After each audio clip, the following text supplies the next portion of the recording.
Governor change করছেন, একবার doctor Zubaidur রহমানকে বসাচ্ছেন, আবার তাকে আমরা আন্দোলন করেছি, সারা বাংলাদেশে কিন্তু আমরা আন্দোলন করেছি। সেই আন্দোলনের ফলে তাকে আবার চেঞ্জ করে দেওয়া হয়েছে। এটা একটা যেই লাউ সেই কদুই আমরা বলা চলে। বিগত আমলে ফ্যাসিস্ট আমলে তার নামে অসংখ্য দুর্নীতি রয়েছে, দুর্নীতিবাজ বলে আমরা যাকে জানি, এবং তিনি এই ব্যাংকটাকে আবার এসএলএমের মাধ্যমে বা আমরা শিলং যেই সালাউদ্দিন বলি তার মাধ্যমে এই ব্যাংকটাকে আবার কুড়ে করে খাবে, ইসলামী ব্যাংকটাকে ধ্বংস করে ফেলবে। আমরা সেই আতঙ্কে আসসালামু আলাইকুম রহমতুল্লাহ। আমরা মূলত এখানে দাঁড়িয়ে আছি ইসলামী ব্যাংক গ্রাহক সচেতন ফোরাম যারা সদস্য আছি, আমরা যারা গ্রাহক আছি, আমরা মূলত গতকাল থেকে আপনারা দেখেছেন আমরা মানববন্ধন দাঁড়িয়ে আছি। আমাদের মূলত আপনি যে প্রশ্ন করেছেন সেটা হলো যে বর্তমান যিনি দায়িত্বে আছেন, চেয়ারম্যান আছেন, তার পর থেকে আমরা চাচ্ছি, এটা আপনারা জেনেছেন, আমরা সেটা চাচ্ছি। এখন পূর্বে যিনি আমাদের চেয়ারম্যান ছিলেন তাকে আমরা আবার ফিরে পাচ্ছি, ওমর ফারুক তাকে ফিরে চাচ্ছি। আজ বর্তমানে খুরশিদ আলম তাকে আমরা তার পদত্যাগ চাচ্ছি। তো এখানে বিষয়টা হচ্ছে আপনারা সবাই জানেন যে যিনি ওমর ফারুক, যিনি এর আগে ইসলামী ব্যাংকের চেয়ারম্যান ছিলেন, তিনি সুন্দরভাবে ইসলামী ব্যাংকটি চালিয়েছেন। তিনি সারা বিশ্বে যে সুনাম অর্জন করেছে। আমরা বাংলাদেশের গ্রাহক ফোরাম এই তার যে কার্যকলাপে, তার যে ব্যাংকিং পরিচালনায় আমরা সন্তুষ্ট ছিলাম, আমরা খুশি ছিলাম। কিন্তু আমরা লক্ষ্য করছি বর্তমান যে সরকার তিনি বর্তমান সরকার ফিরে এসে তিনি গভর্নর চেঞ্জ করছেন, একবার ডক্টর জুবাইদুর রহমানকে বসাচ্ছেন, আবার তাকে আমরা আন্দোলন করেছি, সারা বাংলাদেশে কিন্তু আমরা আন্দোলন করেছি। সেই আন্দোলনের ফলে তাকে আবার চেঞ্জ করে দেওয়া হয়েছে। এটা একটা যেই লাউ সেই কদুই আমরা বলা চলে।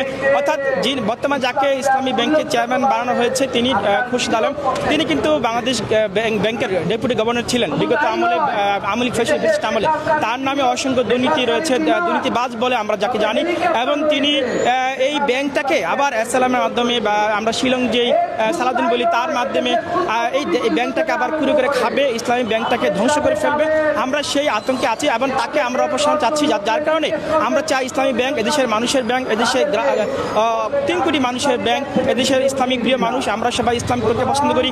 আমরা চাই হালাল উপার্জন, আমাদের হালাল উপার্জন ইসলামী শরীয়ত মোতাবেক চলুক, এমন আমরা ব্যাংকে চাচ্ছি। সেই ব্যাংক যদি আবার একটা ফেসিস্টের হাতে চলে যায়, আবার একটি দুর্নীতিবাজের হাতে চলে যায়, তাহলে কিন্তু আমরা আবার ক্ষতিগ্রস্ত হয়ে যাব। এই জন্য মূলত আমরা এই আন্দোলনকে বেগবান করছি, আমরা এখানে দাঁড়িয়েছি। বেশ কয়েকদিন হয়েছে এখানে মানববন্ধন করছি, এখন পর্যন্ত কোন ধরনের খারাপ হয়েছে? আপনারা লক্ষ্য করেছেন যে এর আগে আমরা অনেক আন্দোলন করেছি, সারা বাংলাদেশের প্রত্যেক জেলায় বিভাগ অনুসারে আমরা আন্দোলন করেছি, মানববন্ধন করেছি, যার কারণে সরকার একটু অনেক লড়েছিল। কিন্তু আমরা দেখলাম যে সরকার আবার সেই আওয়ামী লীগের ফ্যাসিস্ট আমলের মতোই তিনি আবার সেই পথে হাঁটছেন। আবার তিনি খুরশিদ আলমকে আবার এখানে যে বাংলাদেশ ব্যাংকের গভর্নর যে ছিল আওয়ামী লীগ ফ্যাসিস্ট আমলে, তাকে কিন্তু আবার বসিয়েছেন। আমরা একটু অনেক লড়লেও সরকার কিন্তু আবার সেই ফ্যাসিস্টের দিকে ছুটছেন, যার কারণে আমরা তেমন কোনো আশ্বাস পাচ্ছি না। আমরা এখন সে ধরনের কোনো সুবাতাস আমরা দেখছি না। আমরা আশা করব আমাদের এই আন্দোলন, আমাদের এই মানববন্ধনের মাধ্যমে সরকার একটা অনেক লড়বে। সরকার যিনি বর্তমান প্রধানমন্ত্রী তারেক জিয়া, যিনি জিয়ার সন্তান, বেগম খালেদা জিয়ার সন্তান, যারা অন্যায় মানেনি, অন্যায় করেনি, আমরা চাই তার পথে হাঁটবেন। ওই আওয়ামী লীগ বা সেই ভারতের পথে তিনি হাঁটবেন না, ভারতের তিনি কথায় তিনি চলবেন না।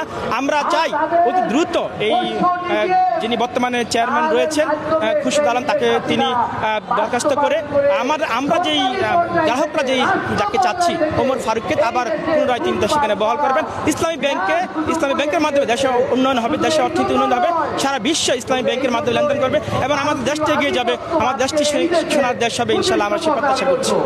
আপনি কোন শাখার? আমরা কেরানীগঞ্জ শাখা, ঢাকা জেলার দক্ষিণ কেরানীগঞ্জ শাখা, আমাদের শাখা, আমরা সেখান থেকে এসেছি।